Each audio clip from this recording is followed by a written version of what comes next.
N'oubliez pas de soutenir et de vous abonner à la page Eco News Insight pour recevoir toutes les nouveautés. L'affaire Alain Delon, génératrice de fortes tensions familiales, retient l'attention du public, notamment en ce qui concerne son testament. Les médias, parmi lesquels Le Parisien, ont examiné attentivement cette situation. Un élément décisif pourrait être sujet à réexamen devant les tribunaux. Depuis quelques semaines, les 3 enfants d'Alain Delon sont en désaccord sur la prise en charge de la santé de leur père.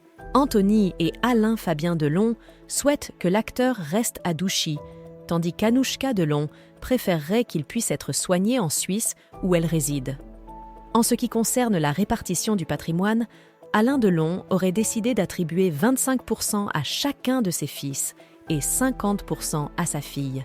Néanmoins, un aspect décisif lié à la date de rédaction du dernier testament d'Alain Delon pourrait être remis en question.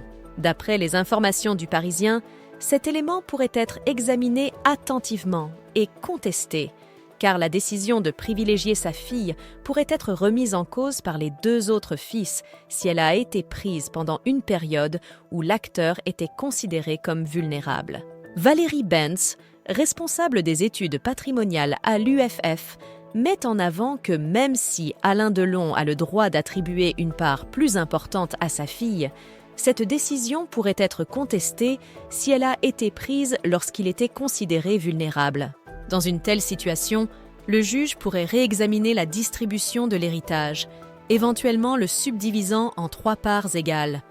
Par conséquent, la décision d'Alain Delon d'allouer 50% de son héritage à sa fille et 25% à chacun de ses fils, bien qu'elle soit conforme à la loi de base en France pour 3 enfants, pourrait être sujette à réexamen en fonction de la période de rédaction du testament et de l'état de vulnérabilité de l'acteur à ce moment-là.